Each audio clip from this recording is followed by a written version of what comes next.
শুভ সকাল বন্ধুরা। সকাল সকাল বাজার থেকে এখানে নিয়ে এসেছে মাছ আর এনেছে এখানে পটলের শাক, যেটাকে পোলতা বলে অনেকে। সেই পটলের শাক। তো এখন আমি এই পটলের শাকটা চিংড়ি দিয়ে রান্না করব আর মাছটা আমি ঝোল করব। সেই ঝোলের জন্য আমি এই যে ঝাল পেঁয়াজগুলো ভেজে নিচ্ছি। আর এই দেখুন না, মাছটা ভাজতে গিয়ে পুরো ওভেনটায় ছিটকে ছিটকে ভরে গিয়েছে। আর ওর আব্বু নিয়ে এসেছিল একটু ফুচকা। তা ছেলে আর আমি দুজন মিলে একটু ফুচকা খেয়ে নিয়েছি। খুব সুন্দর হাওয়া হচ্ছিল বলে একটু উপরে আসলাম, আর মেঘ করেও এসেছে, প্রচণ্ড মনে হচ্ছে বৃষ্টি হবে। যাই হোক, আর দেখুন গাছপালাগুলো কত সুন্দর হাওয়াতে তাদের মাথাগুলো দোলাচ্ছে। আর এই গাছে প্রচুর আম হয়েছিল। এই ডালটা ছাদের দিকে ছিল, তাই এইখানে যতটা দেখানো যায় সেটুকুই দেখা যাচ্ছে, আর বাকিটা পিছনের দিকেও কিন্তু প্রচুর আম হয়েছে এই গাছটাতে। আর এই দেখুন মেঘগুলো কত সুন্দরভাবে একের পর এক যেন সাজানো আছে।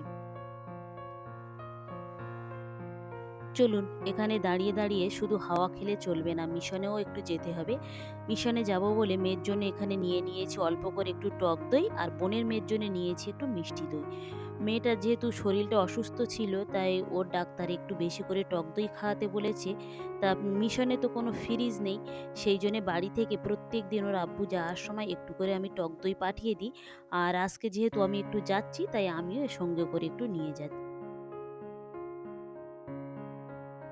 আর বাড়িতে এই বিস্কুটটা ছিল, এই বিস্কুটটা নিয়ে যাচ্ছি। আর আজকের বাড়িতে কোনো ফল ছিল না, ওই একটাই লেবু ছিল, তাই সেই এক পিস লেবুই নিয়ে যাচ্ছি।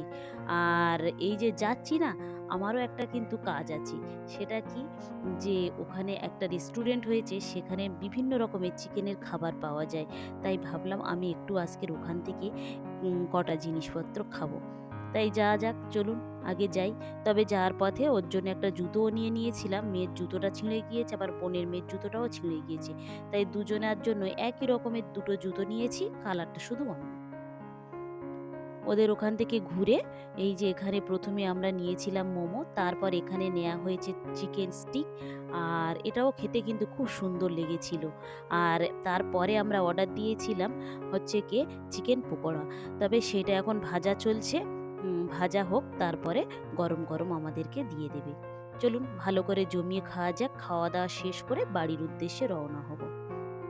ভিডিওটা তাহলে এখানেই শেষ করছি। ভালো থাকবেন, সুস্থ থাকবেন, আর ব্লগটি কেমন লাগলো অবশ্যই জানাবেন। ভালো লাগলে একটা সাবস্ক্রাইব করে দেবেন। দেখা হবে পরবর্তী ব্লগে।